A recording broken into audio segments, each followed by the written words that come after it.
गणेश भगवान के बेटे का क्या नाम है?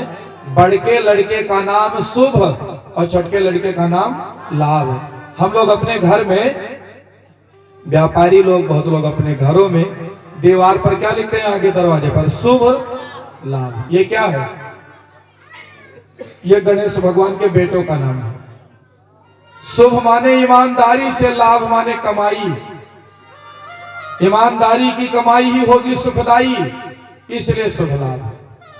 शिव माने विश्वास, गौरी माने श्रद्धा, गणपति माने विवेक और शुभ माने ईमानदारी से, लाभ माने कमाई ही परिवार को होगी सुखदाई और बेईमानी की कमाई होगी दुखदाई। इसलिए यदि शिव की भक्ति करी है तो विवेक आएगा, विवेक आया है तो रिद्धि सिद्धि आएंगी और रिद्धि सिद्धि आएंगी तो साथ में शुभ लाभ को लाएंगी और शुभ लाभ ही व्यक्ति के जीवन को दीर्घ काल तक अच्छा बनाएगा।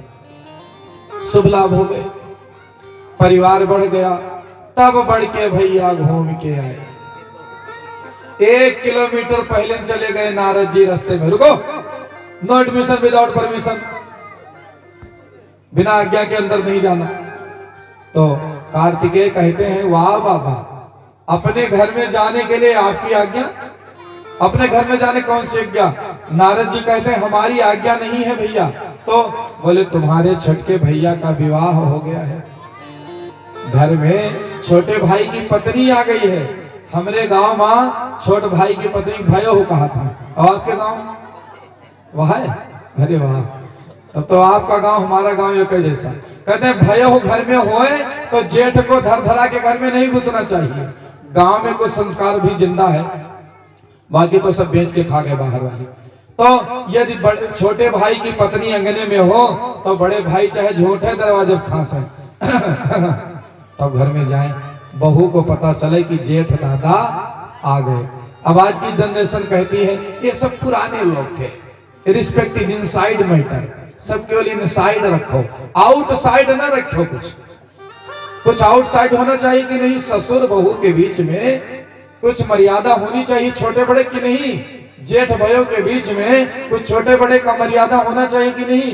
बिल्कुल होना चाहिए। लेकिन हम सब मर्यादा को घोल के पी गए। हम ये नहीं कहते कि आप 1.5 हाथ घूंघट काढ़ो, यो करो, ये तो अपने ऊपर आप डिसीजन लीजिए कैसे करना है। तो पर ये है कि छोटे बड़ों का मान सम्मान होना चाहिए। बड़े भाई को धर धरा के तब नहीं घुसना चाहिए जब छोटे बहू की पत्नी घर में होए। नारद जी कहते तुम्हारे छोटे भैया की पत्नी घर में है, जेठ बन गए हो तो थोड़ा सावधानी से जाना। कार्तिकेय ने कहा, वाह, हमारे भैया का विवाह हो गया, हमको खबर भी नहीं।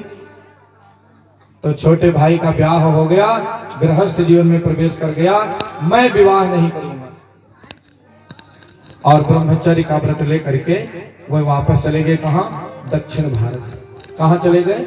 दक्षिण भारत। फिर नारद जी के द्वारा भगवान सदाशिव को जानकारी मिली तो वह भी उनके पीछे पीछे गए, बहुत समझाया, लेकिन कुमार कार्तिकेय लौट के आए नहीं, वही निवासी हो गए। जिस प्रकार हमारे यहाँ गणपति महोत्सव होता है, ऐसे ही दक्षिण भारत में बहुत बड़ा महोत्सव होता है कुमार कार्तिकेय का। तब से वह श्रीशैल पर्वत पर विराजमान हो गए और महाराज इधर शिव जी के सुपुत्र गणपति के द्वारा भगवान सदाशिव के वंश की परंपरा आगे बढ़ी।